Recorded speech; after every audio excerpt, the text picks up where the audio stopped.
Balance-moi-le. Bah! Oui! À toi. Je te touche pas, essaye de le faire seul. Bah! Presque. Tape la consonne. S'il y a des B et des P, c'est pas pour rien.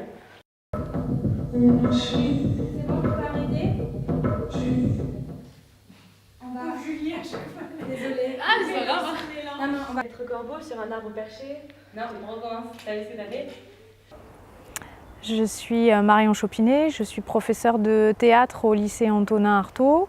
J'enseigne en option théâtre facultative et de spécialité. L'option facultative, ça concerne les classes de seconde, première et terminale, toutes séries filières confondues. L'option spécialité, elle est réservée aux premières et terminales littéraires.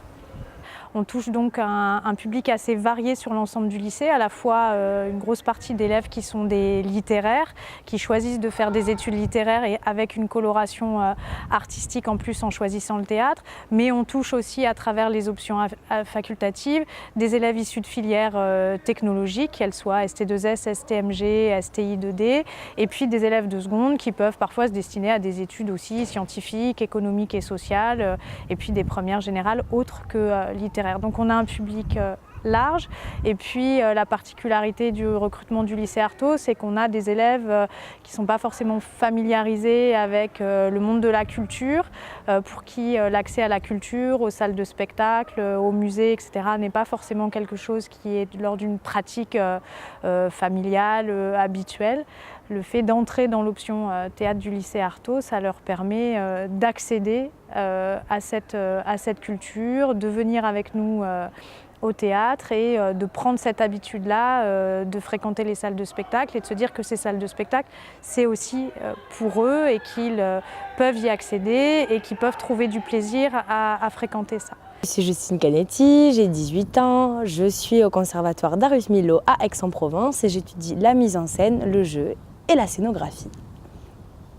J'ai été lycéenne au lycée Antonin Artaud. Je suis arrivée ici en première pour faire une première L avec option lourde et facultative de théâtre.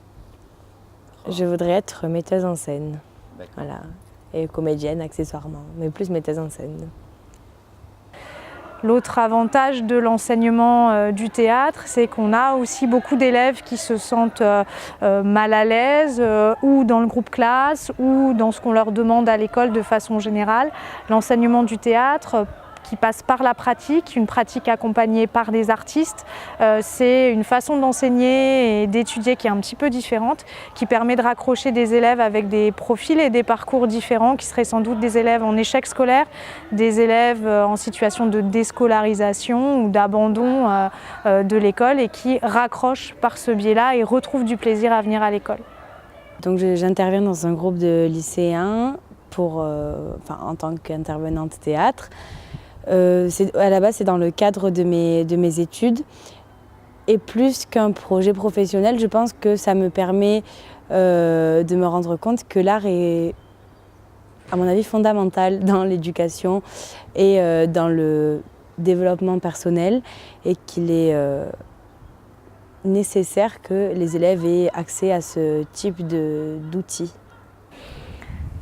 Ces options, ce sont des options qui sont très riches, qui attirent les élèves, qui fonctionnent bien, qui permettent aux élèves de réussir. On a des taux de réussite au bac qui sont très élevés dans ces séries, dans ces filières ou pour les élèves qui choisissent l'option facultative. Ça permet aux élèves de se trouver à une période, l'adolescence, qui est souvent un peu difficile pour eux. Donc il y a plein d'aspects positifs en termes d'émancipation, d'ouverture à la culture et de réussite scolaire. Aujourd'hui, ces options sont menacées par les réformes Blanquer notamment, parce que ce sont des options qui coûtent cher. Elles sont finalement accessibles à un petit nombre d'élèves. Il y a beaucoup d'heures de cours et des heures de cours qui se font en co-intervention avec un artiste, donc avec double financement, Éducation nationale et ministère de la Culture. Et c'est tout ça qui, dans la logique du gouvernement actuel, est trop cher, représente un coût excessif et qu'il faut diminuer et confier à des structures extérieures à l'école. Ce qui est assez intéressant dans ce genre de classe, c'est qu'il y a du coup énormément de diversité et que même si des fois évidemment il y a des embrouilles parce qu'on n'a pas les mêmes attentes, ça permet de voir différentes visions, peut-être du métier et même du domaine artistique en général. Et au final, c'est ce qu'il y a de plus enrichissant. Mais m'a surtout appris en fait que moi aussi je voulais enseigner. Et parce que peut-être aussi j'ai eu de très bons professeurs, mais je sais que j'ai envie d'être professeur de théâtre aussi. Voilà. L'idée, c'est, alors je parle de confier ça à des structures extérieures à l'école, puisque Jean-Michel Blanquer a lui-même dit qu'on pouvait pratiquer le théâtre, la musique, les arts en général ailleurs, notamment dans des écoles de musique ou au conservatoire, comme on peut pratiquer le PS finalement dans des clubs à l'extérieur. L'idée étant donc qu'il n'est pas nécessaire que ces enseignements, ces disciplines soient pratiquées à l'école, puisqu'on peut les pratiquer ailleurs. Ça, c'est la logique du ministre et c'est la logique d'économie qui préside à sa réforme et qui vise à finalement une privatisation de ces enseignements et de ces pratiques. Sauf que si on confie ces pratiques à l'extérieur, aux conservatoires, aux écoles de musique, etc., on va limiter la pratique artistique à une élite initiée, familiarisée avec le milieu de la culture, et on perdra complètement tous les élèves qu'on arrive à amener vers la culture à travers le biais des enseignements artistiques à l'école. Au niveau de la seconde, la première chose, c'est la disparition des enseignements d'exploration.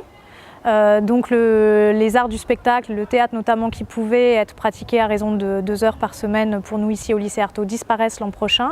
Pour un élève de seconde, la seule solution pour avoir un accès au théâtre au lycée Artaud l'année prochaine, c'est l'option facultative, 3 heures par semaine, en plus de son emploi du temps d'un élève de seconde.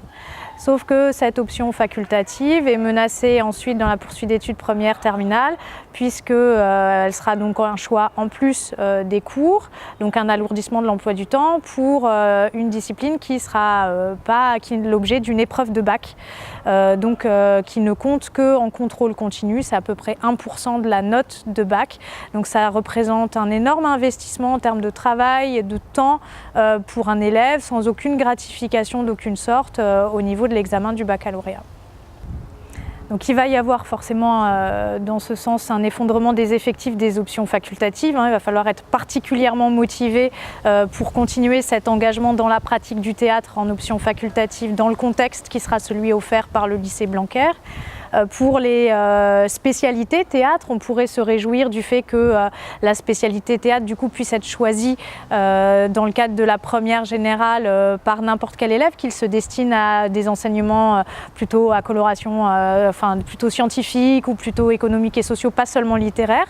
Sauf que l'abandon d'une spécialité, donc le passage de 3 spécialités en première à 2 en terminale, dans la logique de Parcoursup, dans une logique de poursuite d'études et une logique un peu utilitariste, risque de condamner le théâtre à être abandonné entre la première et la terminale.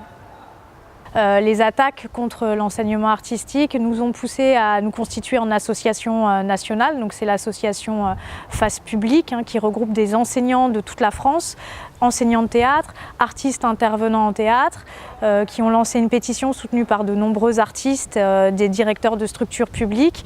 Donc on a une mobilisation très très forte autour de la défense des enseignements artistiques et de gens qui, enseignants, comme parents d'élèves, comme artistes et directeurs de structures culturelles, sont conscients de l'enjeu essentiel de la pratique de l'art à l'école. Si le savoir est une arme, je crois qu'ils sont pacifiques ou qu'ils savent pas tirer.